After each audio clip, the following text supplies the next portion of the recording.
ನಮಸ್ಕಾರ. ಇವತ್ತು ನಾವೊಂದು ತುಂಬಾನೇ ಪ್ರಾಚೀನ ಹಾಗೇನೆ ಬಹಳ ಆಳವಾದ ಒಂದು ಪರಿಕಲ್ಪನೆ ಬಗ್ಗೆ ಮಾತಾಡೋಣ. ಅದೇ ಓಜಸ್ಸು. ಇದನ್ನ ನಮ್ಮ ದೇಹದ ಒಂದು ಪ್ರಮುಖ ಚೈತನ್ಯ ಅಂತನೂ ಕರೀಬಹುದು. ಹಾಗಾದ್ರೆ ಈ ಓಜಸ್ಸು ಅಂದ್ರೆ ಏನು? ಅದನ್ನ ನಮ್ಮ ಜೀವನದಲ್ಲಿ ಹೇಗೆ ನಾವು ಹೆಚ್ಚಿಸ್ಕೋಬಹುದು? ಬನ್ನಿ ಇದರ ಬಗ್ಗೆ ಇವತ್ತು ತಿಳ್ಕೊಳ್ಳೋಣ. ನೋಡಿ, ನಮ್ಮ ಈ ಚರ್ಚೆಯನ್ನ ಸಾವಿರಾರು ವರ್ಷಗಳ ಹಿಂದಿನ ಋಗ್ವೇದದ ಈ ಒಂದು ಶ್ಲೋಕದೊಂದಿಗೆ ಶುರು ಮಾಡೋಣ. ಇದು ಓಜಸ್ಸಿನ ಶಕ್ತಿ ಎಂಥದ್ದು ಅನ್ನೋದನ್ನ ಬಹಳ ಸುಂದರವಾಗಿ ಹೇಳುತ್ತೆ. ಯಾವಾಗ ದೇಹದಲ್ಲಿ ಸ್ವರ್ಗ ಮತ್ತು ಭೂಮಿಯ ಶಕ್ತಿಗಳು ಒಂದಾಗುತ್ತವೋ ಆಗ ಓಜಸ್ಸು ಪ್ರಜ್ವಲಿಸುತ್ತೆ ಅಂತ ಇದರ ಅರ್ಥ. ಈ ಇಡೀ ವಿಷಯವನ್ನ ನಾವು ಸರಿಯಾಗಿ ಅರ್ಥ ಮಾಡ್ಕೊಳ್ಳೋಕೆ ಒಂದು 5 ಭಾಗಗಳಾಗಿ ನೋಡೋಣ. ಮೊದಲಿಗೆ ಓಜಸ್ಸು ಅಂದ್ರೆ ಏನು ಅಂತ ತಿಳ್ಕೊಂಡು, ಆಮೇಲೆ ಅದನ್ನ ಹೆಚ್ಚಿಸೋಕೆ ಯಾವೆಲ್ಲ ಯೋಗಾಭ್ಯಾಸಗಳಿವೆ, ಇದರಲ್ಲಿ ಬ್ರಹ್ಮಚರ್ಯದ ಪಾತ್ರವೇನು, ಯಾವ ತರಹದ ಆಹಾರ ಪದ್ಧತಿ ಪಾಲಿಸಬೇಕು, ಮತ್ತೆ ಕೊನೆಗೆ ನಮ್ಮಲ್ಲಿರೋ ಈ ಅಮೂಲ್ಯ ಶಕ್ತಿಯನ್ನ ಹೇಗೆ ಕಾಪಾಡಿಕೊಳ್ಬೇಕು ಅನ್ನೋದನ್ನ ನೋಡೋಣ. ಸರಿ, ಹಾಗಾದ್ರೆ ಮೊದಲನೇ ಭಾಗಕ್ಕೆ ಬರೋಣ. ಓಜಸ್ಸು ಅಂದ್ರೆ ನಿಜಕ್ಕೂ ಏನು? ಇದು ನಮ್ಮ ದೇಹದ ಅತ್ಯಂತ ಸೂಕ್ಷ್ಮವಾದ ಮತ್ತು ಅಷ್ಟೇ ಪ್ರಮುಖವಾದ ಒಂದು ಸಾರ. ಆಯುರ್ವೇದದ ಪ್ರಕಾರ ನಮ್ಮ ದೇಹದಲ್ಲಿ ವಾತ, ಪಿತ್ತ, ಕಫ ಅಂತ 3 ದೋಷಗಳಿರುತ್ತವಲ್ಲ, ಅದರ ಒಂದು ಸೂಕ್ಷ್ಮ ಭೌತಿಕ ಅಂಶವೇ ಈ ಓಜಸ್ಸು. ನಾವು ತಿನ್ನುವ ಆಹಾರದಿಂದ ಮತ್ತೆ ನಮ್ಮಲ್ಲಿ ನಾವು ಕಾಪಾಡಿಕೊಂಡಿರುವ ಶಕ್ತಿಯಿಂದ ಉತ್ಪತ್ತಿಯಾಗುವ ದೇಹದ ಅಂಗಾಂಶಗಳ ಒಂದು ಶುದ್ಧ ಸಾರ ಇದು. ನಮ್ಮ ರೋಗ ನಿರೋಧಕ ಶಕ್ತಿ ಮತ್ತು ಚೈತನ್ಯಕ್ಕೆ ಇದೇ ಮೂಲ. ಇದನ್ನ ಹೀಗೆ ಕಲ್ಪನೆ ಮಾಡಿಕೊಳ್ಳಿ. ನಮ್ಮ ದೇಹ ಒಂದು ಪಾತ್ರೆ ಇದ್ದ ಹಾಗೆ. ಆ ಪಾತ್ರೆಯಲ್ಲಿ ನಾವು ತುಂಬಾನೇ ಶ್ರದ್ಧೆಯಿಂದ ಹನಿಯಾಗಿ ಸಂಗ್ರಹಿಸುವ ಅಮೂಲ್ಯವಾದ ದ್ರವವೇ ಓಜಸ್ಸು. ಇದರಲ್ಲಿ ಪ್ರತಿ ಹನಿಯೂ ಮುಖ್ಯ. ಇದನ್ನ ವ್ಯರ್ಥ ಮಾಡದೆ ಜೋಪಾನವಾಗಿ ಶೇಖರಿಸಿಡಬೇಕು. ಈಗ ನೋಡಿ, ಓಜಸ್ಸಿನ ಬಗ್ಗೆ ಪೂರ್ತಿಯಾಗಿ ಅರ್ಥ ಆಗ್ಬೇಕಂದ್ರೆ ಇದನ್ನ ತೇಜಸ್ಸು ಮತ್ತೆ ಪ್ರಾಣದಿಂದ ಬೇರ್ಪಡಿಸಿ ನೋಡಬೇಕು. ಓಜಸ್ಸು ಜೀವಶಕ್ತಿಯನ್ನ ಹಿಡಿದಿಟ್ಕೊಳ್ಳುವ ಒಂದು ಪಾತ್ರೆ ಅನ್ಕೊಂಡ್ರೆ, ತೇಜಸ್ಸು ಅದಕ್ಕೆ ಬೇಕಾದ ಇಂಧನ, ಮತ್ತು ಪ್ರಾಣ ಅನ್ನೋದು ಆ ಶಕ್ತಿಯ ಪ್ರವಾಹ. ಈ ಮೂರೂ ಒಂದಕ್ಕೊಂದು ಸಂಬಂಧಪಟ್ಟಿದ್ದೇವೆ. ಒಳ್ಳೆ ಆಹಾರದಿಂದ ಓಜಸ್ಸು ಹೆಚ್ಚಾಗುತ್ತೆ, ಆದರೆ ಯೋಗದಂತಹ ಅಭ್ಯಾಸಗಳಿಂದ ತೇಜಸ್ಸು ಮತ್ತು ಪ್ರಾಣಶಕ್ತಿಗಳು ರೂಪಾಂತರಗೊಳ್ತವೆ. ಈಗ ಬರೋಣ, ಓಜಸ್ಸನ್ನು ಹೆಚ್ಚಿಸೋಕೆ ಯೋಗಾಭ್ಯಾಸಗಳು ಹೇಗೆ ಸಹಾಯ ಮಾಡುತ್ತವೆ ಅಂತ. ಇದು ಬರೀ ದೈಹಿಕ ವ್ಯಾಯಾಮ ಅಷ್ಟೇ ಅಲ್ಲ, ಇದು ಮನಸ್ಸು ಮತ್ತು ಆತ್ಮ ಎರಡನ್ನೂ ಬೆಳೆಸೋ ಒಂದು ದಾರಿ. ಮೂಲಪಠ್ಯದಲ್ಲಿ ಮುಖ್ಯವಾಗಿ 4 ಯೋಗ ಮಾರ್ಗಗಳ ಬಗ್ಗೆ ಹೇಳಿದ್ದಾರೆ. ಮೊದಲನೆಯದು ಭಕ್ತಿಯೋಗ, ಅಂದ್ರೆ ದೈವದಲ್ಲಿ ಸಂಪೂರ್ಣವಾಗಿ ಶರಣಾಗೋದು. ಎರಡನೇದು ಕರ್ಮಯೋಗ, ಅಂದ್ರೆ ಯಾವುದೇ ಫಲಾಪೇಕ್ಷೆ ಇಲ್ಲದೆ ಸೇವೆ ಮಾಡೋದು. ಮೂರನೇದು ಮಂತ್ರಗಳನ್ನ ಪಠಿಸೋದು. ಮತ್ತು 4ನೇದು ಧಾರಣ, ಅಂದ್ರೆ ಮನಸ್ಸನ್ನ ಒಂದೇ ಕಡೆ ಕೇಂದ್ರೀಕರಿಸೋದು. ಭಕ್ತಿಯೋಗದ ಒಂದು ಭಾಗವಾಗಿ ಈ ಸದ್ಗುಣಗಳನ್ನ ಬೆಳೆಸ್ಕೊಳ್ಳೋದು ಓಜಸ್ಸನ್ನ ನೇರವಾಗಿ ಹೆಚ್ಚಿಸುತ್ತೆ.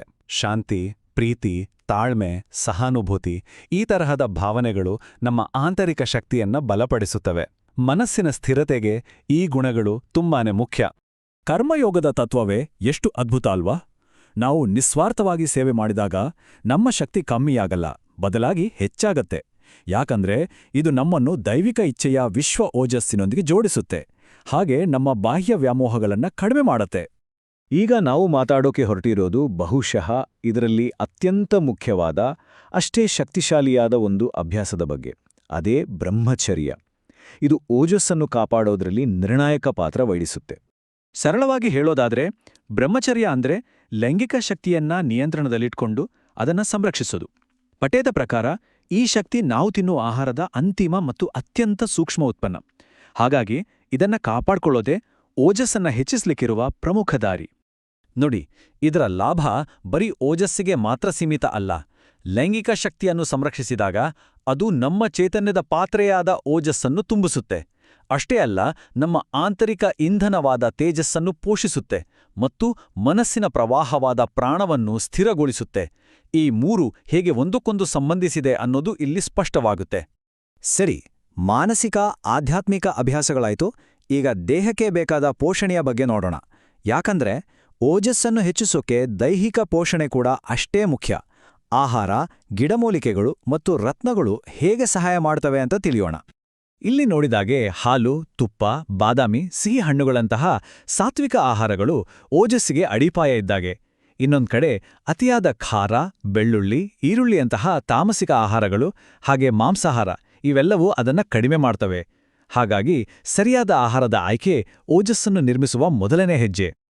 ಆಯುರ್ವೇದದಲ್ಲಿ ಕೆಲವು ಗಿಡಮೂಲಿಕೆಗಳನ್ನ ರಸಾಯನಗಳು ಅಂತ ಕರೀತಾರೆ. ಅಂದ್ರೆ ಶರೀರಕ್ಕೆ ಪುನಶ್ಚೇತನ ಕೊಡುವಂಥವು.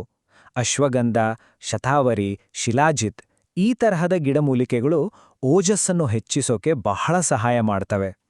ಇಷ್ಟೇ ಅಲ್ಲ, ಕೆಲವು ರತ್ನಗಳು ಮತ್ತು ಖನಿಜ ಭಸ್ಮಗಳ ಬಗ್ಗೆನೂ ಹೇಳಿದ್ದಾರೆ. ಇದರಲ್ಲಿ ಮುತ್ತಿನ ಭಸ್ಮ ಅಂದ್ರೆ ಮೋತಿ ಭಸ್ಮ ತುಂಬಾನೇ ಮುಖ್ಯ. ಅದರ ಜೊತೆಗೆ ಗುರು ಮತ್ತು ಶುಕ್ರಗ್ರಹಕ್ಕೆ ಸಂಬಂಧಿಸಿದ ಕಲ್ಲುಗಳು ಹಾಗೆ ವಜ್ರ, ಹವಳದಂತಹ ಭಸ್ಮಗಳು ಕೂಡ ದೇಹದ ಪ್ರಮುಖ ದ್ರವಗಳನ್ನ ಬಲಪಡಿಸ್ತವೆ. ಓಜಸ್ಸನ್ನು ಹೇಗೆ ಹೆಚ್ಚಿಸೋದು ಅಂತ ನೋಡಿದ್ವಿ. ಆದ್ರೆ ಅದನ್ನು ಉಳಿಸ್ಕೊಳ್ಳೋದು ಅಷ್ಟೇ ಮುಖ್ಯ ಅಲ್ವಾ? ನಮ್ಮ ಇವತ್ತಿನ ಆಧುನಿಕ ಜೀವನದಲ್ಲಿ ಇದಕ್ಕೆ ಸವಾಲ್ಗಳು ಕೂಡ ಸಾಕಷ್ಟಿವೆ. ಹೌದು, ಈ ಪ್ರಶ್ನೆ ಎಲ್ಲರಿಗೂ ಅನ್ವಯಿಸುತ್ತೆ. ನಾವು ಇಷ್ಟೆಲ್ಲ ಕಷ್ಟಪಟ್ಟು ಗಳಿಸಿದ ಶಕ್ತಿಯನ್ನ ನಮ್ಮ ಗಮನಕ್ಕೆ ಬರದ ಹಾಗೆ ಯಾವೆಲ್ಲ ವಿಷಯಗಳು ಖಾಲಿ ಮಾಡ್ತವೆ? ಪಠ್ಯದ ಪ್ರಕಾರ ಓಜಸ್ಸನ್ನು ಕಡಿಮೆ ಮಾಡೋ ಎಲ್ಲಕ್ಕಿಂತ ದೊಡ್ಡ ಕಾರಣ ಅಂದ್ರೆ ಅದು ಭಾವನಾತ್ಮಕ ಒತ್ತಡ. ಚಿಂತೆ, ಭಯ, ಕೋಪದಂತಹ ನಕಾರಾತ್ಮಕ ಭಾವನೆಗಳು ನಮ್ಮ ಪ್ರಮುಖ ಶಕ್ತಿಯನ್ನ ನಿಧಾನವಾಗಿ ಆದ್ರೆ ಖಂಡಿತವಾಗಿಯೂ ಬರಿದು ಮಾಡ್ತವೆ. ಅತಿಯಾದ ದೈಹಿಕ ಅಥವಾ ಮಾನಸಿಕ ಶ್ರಮ ಮತ್ತು ನಿರಂತರ ಪ್ರಯಾಣ ಕೂಡ ನಮ್ಮ ಶಕ್ತಿಯನ್ನ ಕುಗ್ಗಿಸುತ್ತೆ. ದೇಹಕ್ಕೆ ಮತ್ತು ಮನಸ್ಸಿಗೆ ಬೇಕಾದಷ್ಟು ವಿಶ್ರಾಂತಿ ಸಿಗದೆ ಹೋದ್ರೆ ಓಜಸ್ಸಿನ ಮಟ್ಟ ಕಮ್ಮಿಯಾಗುತ್ತೆ. ಇದು ಇವತ್ತಿನ ಕಾಲಕ್ಕೆ ತುಂಬಾನೇ ಮುಖ್ಯವಾದ ವಿಷಯ. ಅತಿಯಾದ ಮಾಧ್ಯಮ ಬಳಕೆ ಅಂದ್ರೆ ಟಿವಿ, ಮೊಬೈಲ್ ಮತ್ತು ಅನಗತ್ಯ ಸಾಮಾಜಿಕ ಸಂಪರ್ಕಗಳು ನಮ್ಮ ಇಂದ್ರಿಯಗಳನ್ನ, ಮನಸ್ಸನ್ನ ದಣಿಸ್ತವೆ. ಇದರ ನೇರ ಪರಿಣಾಮ ಓಜಸ್ಸಿನ ಮೇಲೆ ಆಗುತ್ತೆ. ನಿದ್ದೆ ಸರಿಯಿಲ್ಲ ಅಂದ್ರೆ ಓಜಸ್ಸು ಮತ್ತೆ ತುಂಬಿಕೊಡೋದೇ ಇಲ್ಲ. ಅದರಲ್ಲೂ ರಾತ್ರಿ 10ರಿಂದ ಬೆಳಿಗ್ಗೆ 4 ಗಂಟೆಯವರೆಗಿನ ಆಳವಾದ ನಿದ್ದೆಯ ಸಮಯ ಇದೆಯಲ್ಲ, ಅದು ಓಜಸ್ಸನ್ನು ಪುನಶ್ಚೇತನಗೊಳಿಸೋಕೆ ಅತ್ಯಂತ ನಿರ್ಣಾಯಕ ಸಮಯ. ಹಾಗಾದ್ರೆ ಇದಕ್ಕೆಲ್ಲ ಪರಿಹಾರ ಏನು? ಈ ಎಲ್ಲ ಆಧುನಿಕ ಸವಾಲುಗಳನ್ನ ಎದುರಿಸೋದು ಹೇಗೆ? ಇದಕ್ಕೆ ಉತ್ತರ ಪೂರ್ಣತೆಯ ಭಾವನೆಯನ್ನು ಬೆಳೆಸಿಕೊಳ್ಳುವುದು. ನಮ್ಮೊಳಗೆ ಏನೂ ಕೊರತೆಯಿಲ್ಲ, ಎಲ್ಲವೂ ಅನಂತ, ಪರಿಪೂರ್ಣ ಮತ್ತು ಶುದ್ಧ ಅನ್ನೋ ಅರಿವನ್ನು ಬೆಳೆಸಿಕೊಳ್ಳುವುದೇ ಓಜಸ್ಸನ್ನು ರಕ್ಷಿಸಿ ಬೆಳೆಸುವ ಅಂತಿಮ ದಾರಿ.